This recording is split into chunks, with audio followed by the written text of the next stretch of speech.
certeza que o futuro será feito nos grandes hospitais. Isso é o nosso futuro. E como eu sempre digo,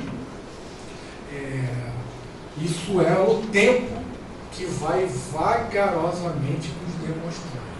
Eu gosto de colocar que, antigamente, a gente ia para a praia e olhava lá a linha do horizonte e achava que a gente, chegando lá, caía num abismo sem fundo. Por quê? Porque a ideia de mundo daquela época, 500, 600 anos atrás, é que o mundo era um disco sustentado por dragões, elefantes e etc.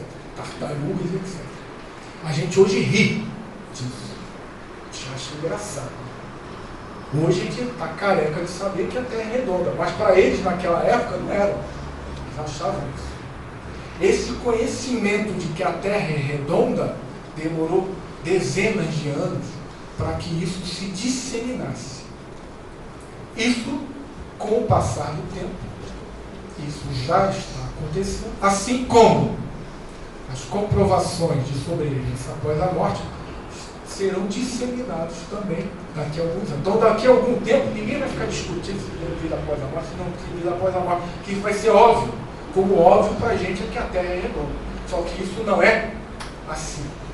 Então, isso que se faz nos centros espíritas, vagarosamente será incorporado ao armamentário, ao armamento da terapêutica. Hoje a gente ri quando a gente fala um pouquinho sobre como é que era o tratamento no passado. No passado, os médicos sangravam as pessoas. Sangravam. Ela fazia o indivíduo vomitar. Estava laxante. Botava lá ventosa. Então, às vezes, o indivíduo botava o indivíduo para sangrar as sangrias. O indivíduo morria, puxa, a doença era grave mesmo. Era isso não. Morreu de sangrado. Hoje a gente ri. Mas era o normal da época. Os cirurgiões mais admirados eram aqueles mais emporcalhados de sangue. Eles eram os açougueiros. Os mais hábeis. Por quê? Porque não tinha anestesia. Então tinha que amputar um membro rápido, o mais rápido que ele conseguia. E quanto mais cheio de sangue no avental, mais admirados eles eram. Hoje isso é anti-higiene. A gente transmitia a doença sem saber.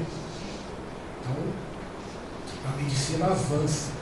A medicina, ela vai se tornando cada vez menos invasiva.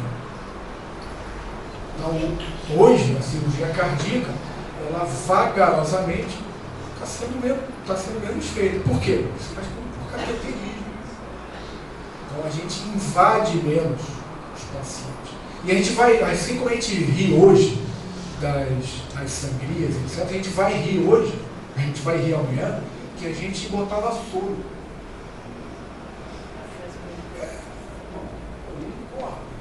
Eles botavam, enfiavam os troços na veia das pessoas. Não ri disso. Primeiro, que as doenças também não vão ser tão orgânicas. Porque como nós vamos evoluindo, também as doenças vão se modificando. E claro, o tratamento vai ser menos invasivo também. Com ênfase na alma, no tratamento do espírito, na educação do espírito. E ela sim tem um efeito duradouro. Então, conclusão em relação à educação do espírito, um forte apoio para a hipótese de que a educação do espírito está associada com melhores resultados em saúde, especialmente de sobrevivência, bem como menor risco de problemas de saúde física e menos eventos cardiovasculares. Vários estudos experimentais também corroboram esses aspectos. Qual é a nossa meta? Você gosta de bater nisso daqui.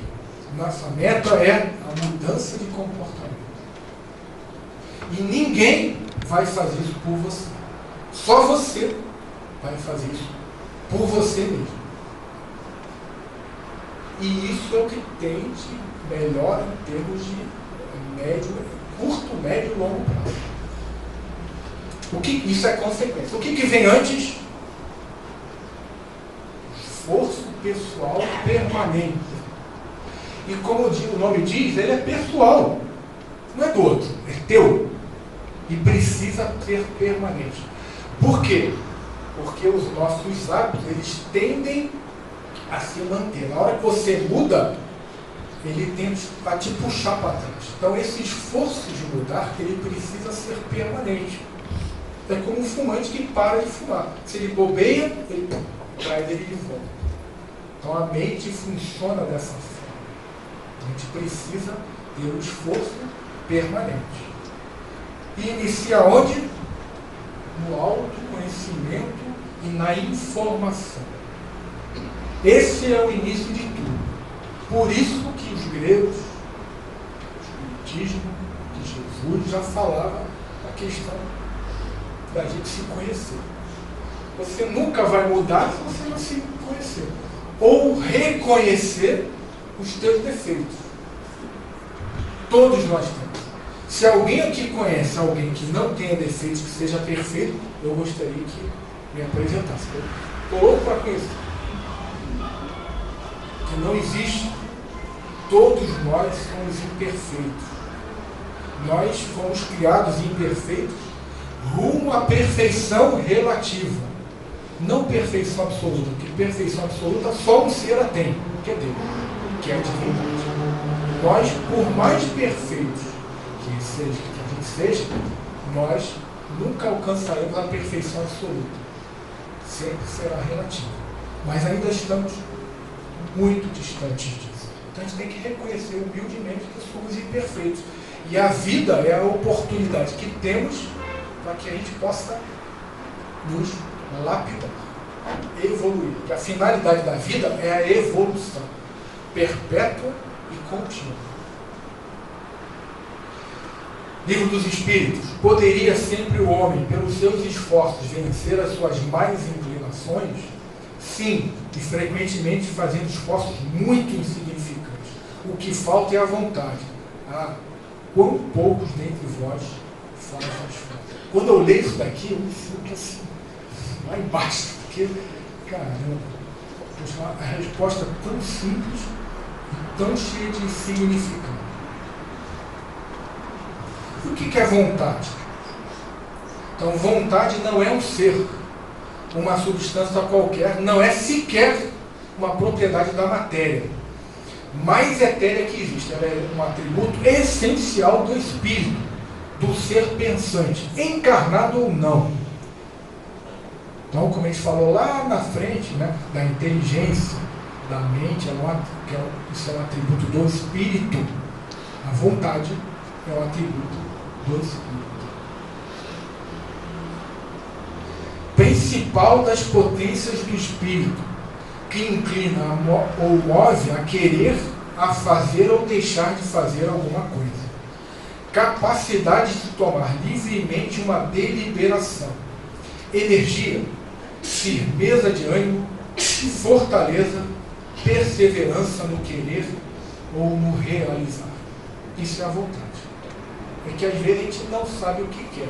A gente tem que, isso é normal, a gente tem que muitas vezes reconhecer que a gente eu quero, nas fases de mudança de comportamento, que isso por si só já dá uma palestra também, a gente fica muitas vezes numa fase dúbia, a gente não sabe se quer ou se não quer.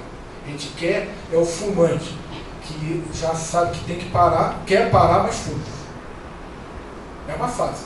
A gente chama de fase de contemplação. Ele contempla a ideia de parar, mas ainda fuma. E às vezes ele estaciona ali. Poxa, eu tenho que parar porque isso está me fazendo mal, mas fuma. E estaciona. Então ele sabe que tem que mudar, mas não muda. Às vezes precisa de um empurrãozinho, que é para algo acontecer para ele que realmente, se não escutar, a gente cansar de ver. Ele tem que ter ou infarto, ou um derrame, ou alguma coisa para, sai daí, sai dessa posição, zona de conforto. Vontade para os espíritos, o pensamento e a vontade são o que é a mão para o homem.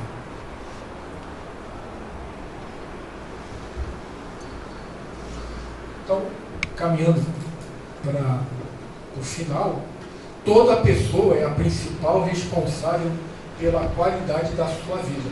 Só você. Não é só você. Principalmente você. Não fique dependendo dos outros para tomar decisões. Todo você. Não é médico ou medicamento capaz de garantir o bem-estar de alguém que não esteja ciente das suas responsabilidades. A gente tem que parar de terceirizar sempre algumas decisões e puxar para si algumas ações, porque a responsabilidade é nossa, não é dos outros. O único prognóstico favorável para uma expectativa de vida saudável no futuro é um estilo de vida adequado no presente. Porque o que várias pessoas nessa sala ultrapassarão os 80, 100 anos. Obrigada. A faixa etária que sobe mais são dos da quarta e quinta idade. Terceira idade, dos 60 a 80. Quarta idade, dos 80 a 100. Quinta idade, acima de 100. Deixa eu gravar. Provavelmente, talvez, no futuro tenha uma sexta idade, dos 120 aos 140. Mas é um desafio nosso. Como estamos envelhecendo? Então, nós precisamos envelhecer, não só viver mais, mas viver bem. Esse é o nosso desafio, individual e coletivo. Isso por si só também já é uma palestra. Porque a gente está vivendo mais, mas algumas vezes envelhecendo, vai ter esse desafio. Só queria passar um segundo vídeo, então, para encerrar. Esse vídeo é sobre gratidão. Fiz questão de realmente passar esse vídeo, porque nós precisamos ter uma atitude maior de agradecer e não de reclamar. A gente, não no Brasil, no momento que a gente passa, mas como humanidade, a gente reclama muito.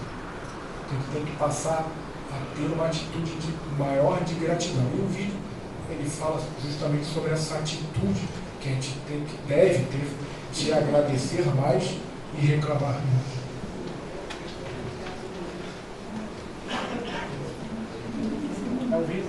Tem 4 minutos.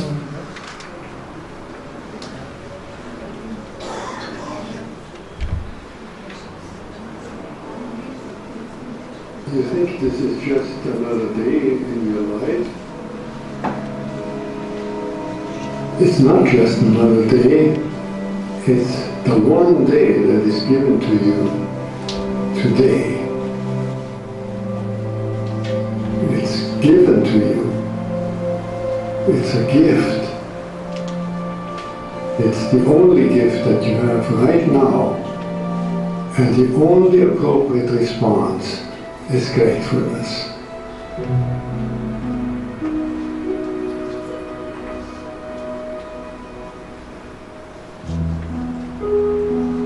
If you do nothing else but to cultivate that response to the great gift that this unique day is, if you learn to respond as if it were the first day in your life and the very last day, then you will have spent this day very well.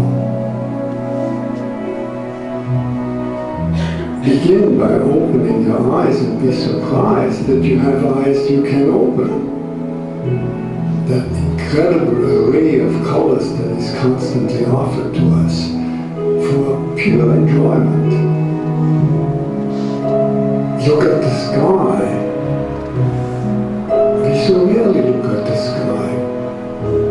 We so rarely note how different it is from moment to moment with clouds coming and going. We just think of the weather, and even of the weather, we don't think of all the many nuances in weather. We just think of good weather and bad weather. This day, right now, has unique weather. Maybe a kind that will never exactly in that form come again. The formation of clouds in the sky will never be the same that it is right now. Open your eyes, look at that. Look at the faces of people whom you meet. Each one has an incredible story behind their face. A story that you could never fully fathom. Not only their own story, but the story of their ancestors. We all go back so far. And in this present moment, on this day, all the people you meet, all that life from generations and from so many places all over the world, flows together and meets you here like a life-giving water if you only open your heart.